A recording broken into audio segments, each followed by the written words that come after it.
இவ்வலங்கார அணிவகுப்பு 46 ஆண் காவலர்களும் 23 பெண் காவலர்களும் கலந்து கொண்டு சிறப்பிக்கிறார்கள்.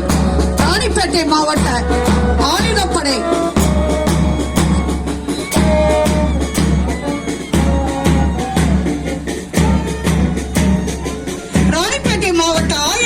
காவல் வாத்திய குழுவினர் இசையுடன் அலங்கார அணிவகுப்பின் தலைவர் ஆய்வாளர் திரு சத்யகுமார் அவர்களின் தலைமையில் உதவி ஆய்வாளர் திரு சர்க்குடம் அவர்கள் முதலாம் படைப்பிரிவை,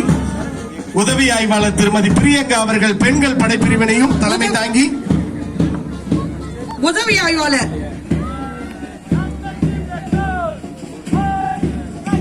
திரு பாஸ்கர் அவர்கள் 3வது படைப்பிரிவை தலைமை தாங்கி அணிவகுத்து செல்கிறார்கள்.